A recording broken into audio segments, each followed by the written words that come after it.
அப்பா அவங்க நேர்ல கூப்பிட்டு பேசுறதே கரெக்டா இருக்கும்னு எனக்கு தோணுதுப்பா. வாஸ்தவம் தான். நிச்சயம் ஒரு பக்கம் இருக்கட்டும். போனை போட்டு அவங்கள வர சொல்லு. என்ன ஏதுன்னு தீர விசாரிச்சுட்டு அப்புறமாவே நிச்சயம் வச்சுக்கலாம். சரிப்பா.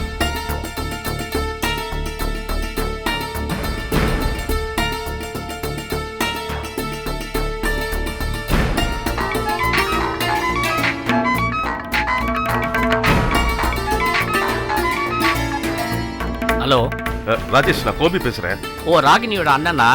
நான் ராஜேஷோட அப்பா பேசுறேன்ப்பா. ராஜேஷோட செல் எங்கிட்ட இருக்கு. சார், தப்பா எடுத்துக்க வேணாம். ராஜேஷ் கிட்ட கொஞ்சம் பேச வேண்டியது இருக்கு. இத தப்பா நினைக்கிறதுக்கு என்னப்பா இருக்கு? பேசுங்க. நாளைக்கு வேற நிச்சயம் இருக்கு. நேர்ல பார்க்க போறோம்ல. இல்லங்க, நிச்சயதார்த்தத்துக்கு முன்னாடி தான் அதை பேசணும். அதை பத்தி தான் பேசணும். அதை பேசின பிறகுதான் எதையுமே முடிவு செய்ய முடியுங்க. நிச்சயம் விஷயம் பேசவா? நாளைக்கு நிச்சயத்தை வச்சுக்கிட்டு இன்னைக்கு இல்லங்க, அவ்வளவு அவசரமான விஷயம் இது. நீங்க ராஜேஷை கூப்பிட்டீங்க, வாங்களேன். நம்ம பேசி முடிச்சுட்டு அதுக்கப்புறம் எல்லாத்தையும் பாத்துக்கலாம். சரிப்பா, நான் அவனை வீட்டுக்கு கூட்டிட்டு வரேன்ப்பா. நன்றிங்க. என்னவாப்பா? அவங்க அப்பா ராஜேஷை கூப்பிட்டு வராராம். சரி, இத பாருமா ராகினி, நல்லதே நினைப்போம். ஒருவேளை கெட்டதா ஏதாவது இருந்துச்சுன்னா அது முன்கூட்டியே தெரிஞ்சுக்கிறது நல்லது இல்லையா? ஆமா, இல்லனா ஏன் வாழ்க்கை மாதிரி ஆயிட போகுது. ஆமா, உன் வாழ்க்கை. ஏன்பா, இவர் சொல்லி மாப்பிள்ளைய வர சொல்லி விசாரிக்கிறோமே, அவர் நம்மள தப்பா நினைக்க மாட்டாரா? நினைக்க மாட்டாருமா. ஏன்னா இப்ப அவர் நமக்கு மாப்பிளையும் இல்ல, ராகினிக்கு புருஷனும் இல்ல. நாளைக்கு இதெல்லாம் தாண்டினதுக்கு அப்புறம் ஏதாவது வந்துச்சுன்னா தான். நல்லா தான் போயிட்டு இருந்துச்சு, வந்து குழப்பி விட்டு போயிட்டாரா?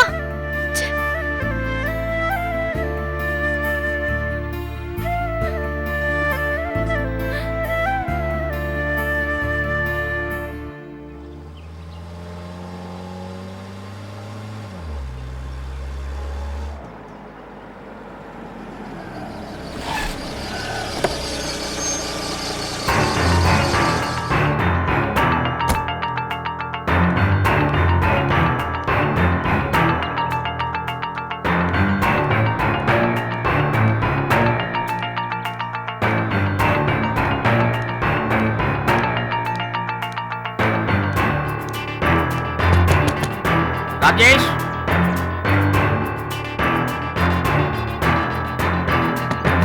ராஜேஷ்,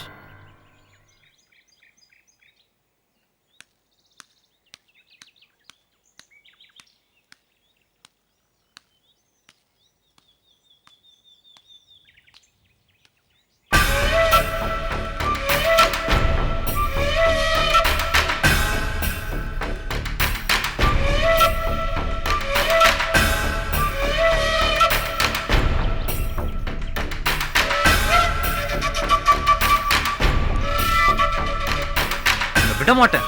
அழுவ, நீ அழுவடி. ஆமாண்டி, நீ என்ன அணுவா நினைச்சு ஏங்குவ, என்னைய நினைச்சு கதறுவடி. ஆனா இந்த ராஜேஷ் உனக்கு கிடைக்க மாட்டாண்டி. நீ அழுவடி, நான் அதை பார்க்கணும். உனக்கு ஆறுதல் சொல்ல கூட யாரும் பக்கத்துல இருக்க மாட்டாங்க. நீ அழுவடி, அழுவ. நல்லா அழுதாங்கடா லூசு பையல. டேய், யாரோட போட்டோடா அது? அவனோட போட்டோவா? டேய், உன் நடவடிக்கை எதுவுமே சரியில்லைடா. இல்ல ராஜேஷ், இது பாக்குறதுக்கு வேற மாதிரி இல்ல தெரியுது. வேற மாதிரினா மென்டல் மாதிரி தெரியுதா? ஏண்டா ராஜேஷ் இப்படி பேசுற? நான் பேசல, நீங்க தான் என்ன அப்படி பேச வைக்கிறீங்க. நீங்க தான் என்ன அப்படி பாக்குறீங்க. நான் அப்படி பேசல, நான் பேசல.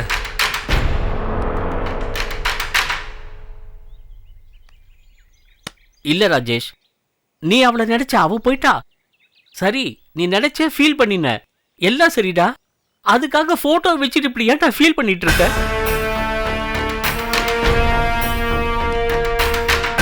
உங்க அம்மா எங்கடா? வெளியில போயிருக்காங்க. ராஜேஷ், நான் மறுபடியும் கேட்கிறேன்னு தப்பா நினைக்காத. உன்னால அந்த பொண்ணை மறக்க முடியலன்னா இந்த கல்யாணத்தை நிப்பாட்டுறதுல எனக்கு எந்த விதமான சங்கடமும் கிடையாதுடா. நீ சொன்னதுனாலதான் இவ்வளவு அவசரமா இந்த கல்யாணத்துக்கு நாங்க ஏற்பாடு பண்ணிருக்கோம். நாளைக்கு நிச்சயதார்த்தம்டா. டேய், நீ என்னடாதுன்னா இன்னும் அந்த போட்டோவையே வச்சுக்கிட்டு, இது கொஞ்சம் கூட சரியில்லடா ராஜேஷ், நல்லா இருக்காது. இப்போ சொல்லு, உனக்கு அந்த பொண்ணு ராகினிய பேசி முடிக்கவா இல்ல அப்படியே? நான் ராய் நல்லா பாத்துப்பேன்பா, நல்லா பாத்துப்பேன். இது பழைய ஃபீலிங் பா. நான் நல்லா பாத்துக்குவேன்பா. கொஞ்சம் உணர்ச்சி வசப்பட்டேன், வேற ஒண்ணும் இல்லப்பா. இப்போ இப்படி பேசுறியே, அப்புறம் எதுக்கு அந்த பழைய ஃபீல்? அந்த போட்டோ கிட்ட எல்லாத்தையும் தூக்கி போட்டுரு. வேணும்னா இப்ப உனக்கு பொண்டாட்டியா வர போறா பத்தியா, அவ போட்டோ வாங்கி வச்சு பாரு என்ன. ம், ம், ம். சரி கிளம்பு. எங்கப்பா? பொண்ணு வீட்டுல ஏதோ பேசணும்னு சொன்னாங்கப்பா. அதான் நாளைக்கு நிச்சயமா போறோம்லப்பா. அது விஷயமா தான் பேசணுமா? என்னவா? எனக்கு தெரியலடா, ஆனா ஏதோ சீரியஸான விஷயம்னு நினைக்கிறேன். வா போலாம். அப்பா ஃபோன்லயே என்ன விஷயம் கேட்கலாம்லப்பா? நேர்ல பேசணுமாண்டா, அதுவும் உன்னையும் கூட்டிட்டு வர சொல்லியிருக்காங்க. என்னையுமா? எதுக்கு? அங்க போனாதானப்பா தெரியும். அப்போ அம்மா? அம்மாக்கு போன்ல சொல்லிடலாம், நீ கிளம்பு. ம்.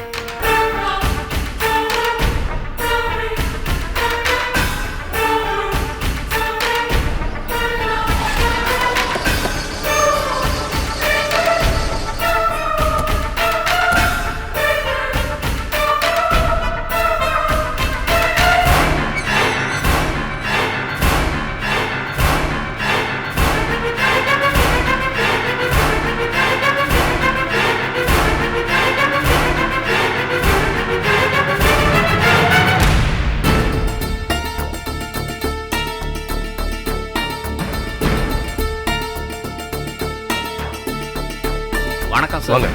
வாங்க. வாங்க வாங்க வாங்க. உட்காருங்க.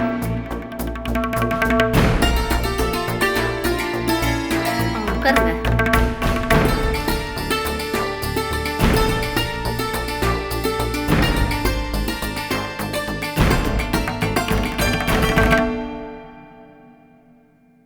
நீங்கெல்லாம் அமைதியா இருக்கிறத பார்த்தா பிரச்சனை ஏதோ பெருசா இருக்கும்னு தோணுது. என்ன விஷயம்னு சொல்றீங்களா? சொல்றியா உங்களுக்கு கோபி? ராஜேஷ், உங்க ஃப்ரெண்ட்ஸ் எல்லாருக்கும் நீங்க பேராவூர்ல வச்சு ட்ரிங்க்ஸ் பார்ட்டி கொடுத்தீங்களா?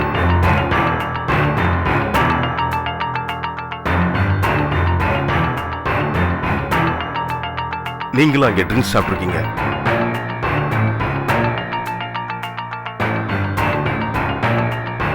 அன்னைக்கு உங்க ஃப்ரெண்ட்ஸ்லாம் காரைக்குடியில இருந்து வந்தாங்க இல்லையா, அந்த காரை ஓட்டிட்டு வந்தது என் தங்கச்சி புருஷன் தான். நீங்க ஏற்கனவே அவரை கல்யாணத்துல பாத்திருக்கீங்க, அப்பாவோட 60ஆம் கல்யாணத்தை பாத்திருக்கீங்க. ஆனா உங்களுக்கு அடையாளம் தெரியல. உங்களுக்கு அடையாளம் தெரியாதனால மாப்பிள்ளையும் உங்ககிட்ட எதுவும் தெரியப்படுத்திக்கல. நீங்க ட்ரிங்க்ஸ் பார்ட்டி கொடுத்தது உண்மைதானே? நீங்க நேரடியாக கேட்டது ரொம்ப சந்தோஷம் தான். ஆனா நீங்க நினைக்கிற மாதிரி நான் ட்ரிங்க் அடிக்ட் கிடையாது. நான் அக்கேஷனலாக தான் குடிப்பேன். அதுவும் ராகினியை மேரேஜ் பண்ண போறோம்ல, அதனால தான் ஃப்ரெண்ட்ஸுக்கு பார்ட்டி கொடுத்தேன். இங்க பாருங்க ராஜேஷ், இன்னைக்கு இருக்கிற காலகட்டத்துல பார்ட்டி கொடுக்கறதோ பார்ட்டி அட்டென்ட் பண்றதோ அதெல்லாம் ஒரு தொழில் சார்ந்த விஷயமாச்சு. ஆனா அன்னைக்கு நீங்க உங்க ஃப்ரெண்ட்ஸ்ல பேசிட்டு இருக்கும்போது ஒரு பொண்ணை பத்தி பேச்சு வந்திருக்கு. உடனே நீங்க பயங்கர டென்ஷன் ஆயிருக்கீங்க. அதையெல்லாம் வச்சு பார்க்கும்போது உங்க வாழ்க்கையில உங்களுக்கும் அந்த பொண்ணுக்கு சம்பந்தம் இருக்காங்கிறதா இப்ப எங்க எல்லாரோட கேள்வி.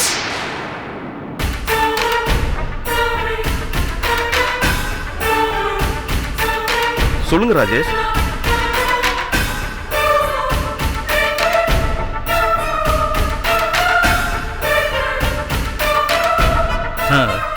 உங்களுக்கு இப்போ இந்த சந்தேகம் வர்றது நியாயம்தான், தப்பில்ல. அந்த பொண்ணு வேற யாரும் இல்லைங்க, என் தங்கச்சி தான்.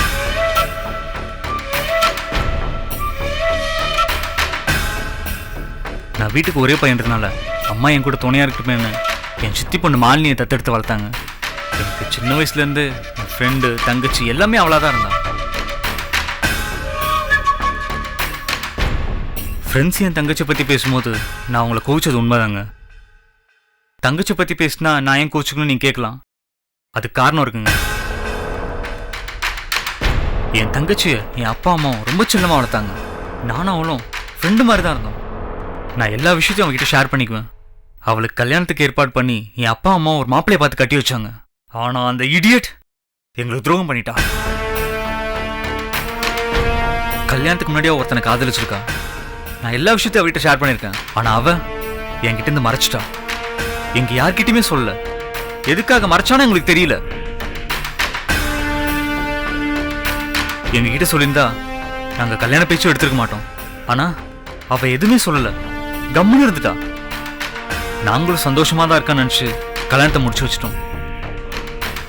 ஆனா கல்யாணம் முடிஞ்ச ஒரே மாசத்திலேயே அவ காதலிச்சனோட ஓடிட்டா.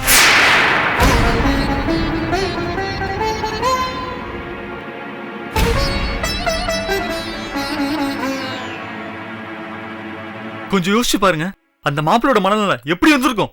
அவன் மனசு என்ன பாடுபட்டு இருக்கும்? துடிச்சு போயிருக்க மாட்டான்?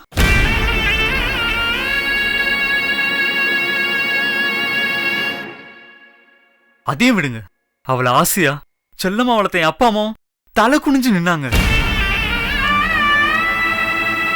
அந்த வேதனைய என் வாழ்நாள் முழுக்க மறக்கவே முடியாது. அந்த மாப்பிளைய எந்த மூஞ்சி வச்சு நாங்க எல்லாரும் பார்க்க முடியும்? சொல்லுங்க சொல்லுங்க. அன்னைக்கு என் கல்யாண விஷயமா தான் என் ஃப்ரெண்ட்ஸுக்கு நான் ட்ரீட் கொடுத்தேன். அப்ப எதிர்த்து என் தங்கச்சி பத்தி பேசி வந்ததும் நான் டென்ஷன் ஆயிட்டேன். பட் அவளை நான் வெறுத்தாலும் அவன் மேல நான் வச்ச பாசம் என்னால மறக்க முடியல. சுகோவப்பட்டேன். பா என்னப்பா நீங்க சொல்லுங்கப்பா.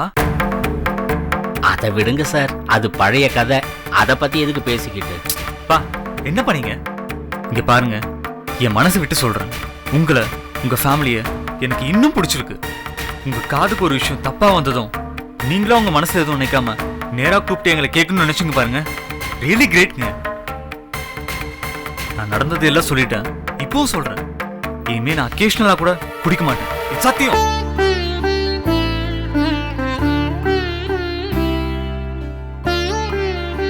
இனி நீங்க தான் முடிவு பண்ணணும். ஒரு நிமிஷம். ராகினி, அப்பா, வா.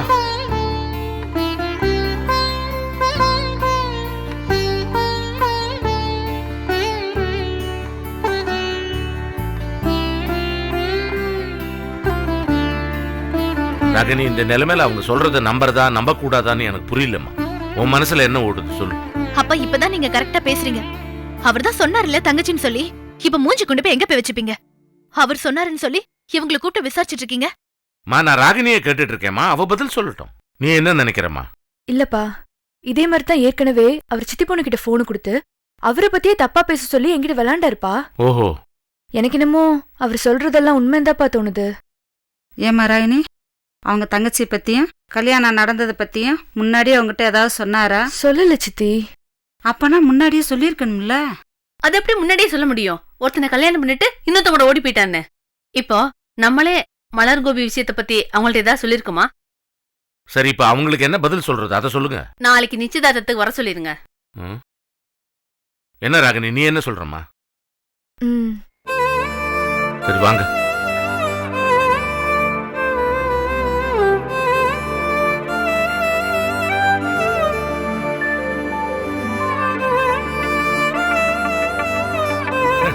மன்னிக்கணும், நான் நடுவில் வந்த குழப்பத்துல உங்களை வீட்டுக்கு கூப்பிட்டு ஏதோ பேசும்படியா ஆயிப்போச்சு.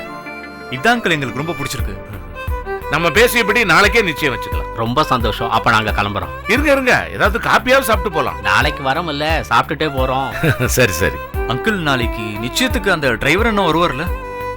ஊர்ல இருந்தா கண்டிப்பா வந்துருவார். ஓகே, வரேன் எல்லாரும் வரேன். நல்லா தானே பேசிட்டு இருந்தாரு. போற போக்குல அவனை பத்தி ஏன் பேசணும்? இப்ப சொல்ற ராகினி, நம்ம வீட்டு மூத்த மாப்பிள இவரை பத்தி தப்பா பேசினாரு. ஆனா இவரு அவரை நிச்சயத்துக்கு வரணும்னு கூப்பிடுறாரு. இதுல இருந்தே தெரியல இவரு எவ்வளவு நல்லவர்னு.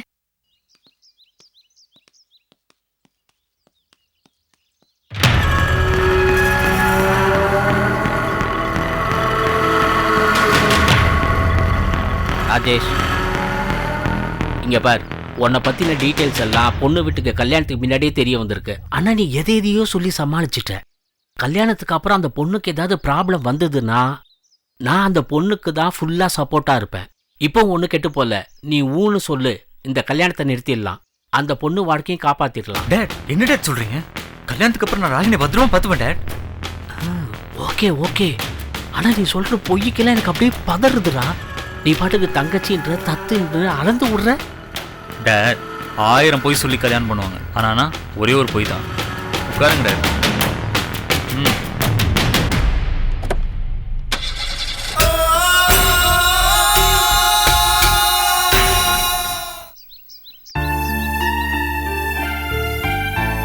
ஏன் மிஸ் எதுவும் பேசாம அமைதியா வரீங்க?